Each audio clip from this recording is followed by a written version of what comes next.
We're keeping you informed on a proposal that would impact homeowners across the state. This is 10 Tampa Bay at 6. I'm Dave Wagner. And I'm Courtney Robinson. With the cost of homeownership burdening so many, tonight Governor Ron DeSantis is floating the idea of getting rid of property taxes. It's a bold push. Political reporter Aaron Parsegian is here with more on the growing conversation. Well, that's where it's at right now, a conversation and growing debate that would take a constitutional amendment being proposed and passed by 60% of voters.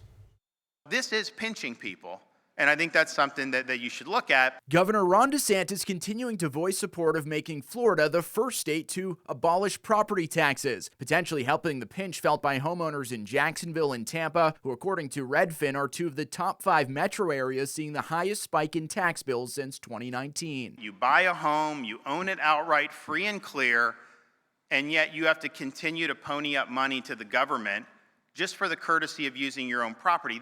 We don't tax like that in almost any other instance. A proposal filed in Tallahassee would commission a study on the impacts of property tax elimination, and while some applaud the governor's support of a potential constitutional amendment, a new report from Florida Policy Institute calls it a risky proposition, saying policymakers would need to make up a $43 billion hole to maintain current services the tax helps pay for at the city and county level: public safety, infrastructure, more than half of school districts' revenue. What's missing in politics is common sense. And people talk about these fancy $1 million studies. And I go, look, here's money that goes to support our cops and our firefighters. If you take it away, we will have a problem. Tampa City Council member Luis Vieira says right now it's the better, more equitable system of taxing rather than, say, raising sales tax to make up the difference. Property taxes are highly imperfect, but under a sales tax system, if you're Homer Simpson, you're going to be paying a much higher tax rate than Mr. Burns. And that's the bottom line of it is.